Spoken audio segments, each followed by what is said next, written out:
Hey guys, I've recently finished a 30-day hanging challenge which was written by Ido Portal. For the challenge you have to hang for a total of 7 minutes every day.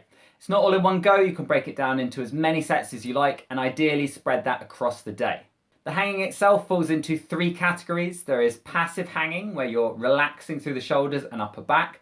Active hanging, engaging your scapula and bringing your shoulders down and away from your ears. And dynamic hanging, which includes lateral swinging and some single arm work. The benefits include improvements to shoulder, elbow and wrist health, grip strength and endurance, creating a strength base from which to improve your pulling exercises, overhead range of motion and spinal decompression. If you're currently experiencing shoulder pain, there are some separate considerations, but for someone like me with strong, healthy shoulders, the main benefits are going to come from mobility. With that in mind, the focus for me was on passive hanging. If you're someone who's keen to build strength, then you'd focus more on the active hang. A good example of this is a 5-week beginner pull-up program that my wife did a few years ago. In weeks 2 and 3 of that, she was doing sets of active hang at 60 or 80% effort. By the end of that program, she could do negative pull-ups and her grip was about 20% stronger.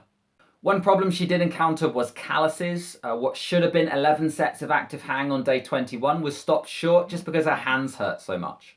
Given that day 20 of her program involved around 3 minutes of hanging, and in this challenge you're expected to do 7 minutes every day, I would advise the use of weightlifting gloves to protect your hands, which I wore throughout. I did pinch a bit of my skin on my index finger around day 18, but otherwise hand discomfort was not an issue for me. As for the challenge itself, he does encourage you to find multiple places to hang, but given my limited options, I did everything from the squat rack in my garage. Before starting this, my longest hang time was 75 seconds. Because it's best not to go too close to failure on any rep, most of my reps were around 40 to 45 seconds long. I tried to keep all sets the same length, which meant dividing 7 minutes up in different ways. So here's a few examples. I started off with 12 sets of 35 seconds, which I was doing across 2 or 3 visits to the gym. On day 7, I tried 10 sets of 42. By day 13, it was 9 sets of 47. And on day 21, I did 8 sets of 53, again, all in 2 or 3 visits. For rest periods, I was using 2.5 times the working set. So for a 42-second hold, I would follow it up with 105 seconds rest. Around 3 weeks in, I was reading about the experiences of other people who'd completed this challenge, and the general consensus there was it's best not to keep chasing these longer holds. So from day 22 to day 30, I backed it off a bit, and I was mainly doing 10 sets of 42 seconds.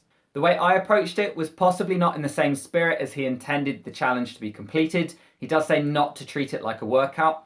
Personally, I think if you don't have some structure, then a lot of people are going to struggle with that consistency. If you consider the number of times in a day where you can break away from whatever it is you're doing to go and exercise, not all jobs allow people to take regular breaks to go hang from a tree in the park. There's also the issue of time commitment. I'm lucky enough to have a pull-up bar in my garage, but for a lot of people it's going to be at the gym or a local park.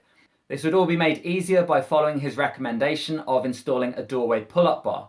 This is good advice depending on the type of hanging you intend to do. I found passive hanging a little awkward from my squat rack because I had to tuck my feet, and in a doorway the bar would be even closer to the floor. I found the standard hang with heels behind me was tilting my hips forward too much, so most days I held a hollow body position with a posterior pelvic tilt. There were benefits across the 30 days. I already felt taller by day 3. I noticed while I was walking that I was carrying myself better and more upright. That's because of the spinal decompression. So you wake up first thing in the morning at your tallest, and then being upright all day causes you to compress your spine, and you lose about 1% in height throughout the day. So that's about 1.5 to 2 centimeters for most people. Normally it's when you go to bed each night that your spine has a chance to decompress and you wake up taller again. With the hanging, you're encouraging that decompression in the middle of the day, so your height is staying within a smaller range across 24 hours. Grip strength. Just before starting this challenge, I spent around 14 weeks using a grip master to improve my grip strength, so my grip was already the strongest it's ever been at around 60 kilos per hand. That dipped a little to 55, and that's where it stayed throughout the 30 days. My grip endurance fared a lot better, and I took my best from 75 seconds up to exactly 2 minutes. I was trying really hard to get that milestone because I was reading online that a good rule of thumb is 2 minutes in the double arm hang is when you can safely transition to single arm work. I can now hold for a few seconds on one arm, and here I was trying an L sit at the same time. This isn't the first single arm work I've done. I've previously learned the human flag, and that involved practicing some single arm hangs with the body out to one side.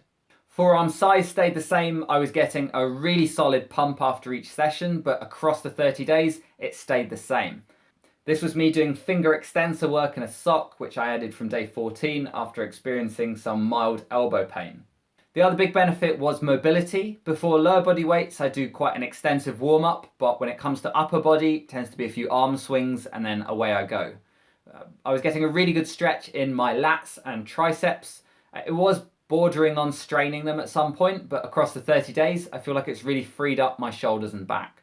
Overall, I'd say this challenge is worth doing. I'm not in a hurry to keep up the volume because 7 minutes is a long time to hang, but I will do 1 or 2 sets after a weight session just to get that benefit of stretching the shoulders and decompressing the spine. If you're interested in doing this challenge, I've shared the links in the description below, including one to my training journal where I've logged my experience across the full 30 days.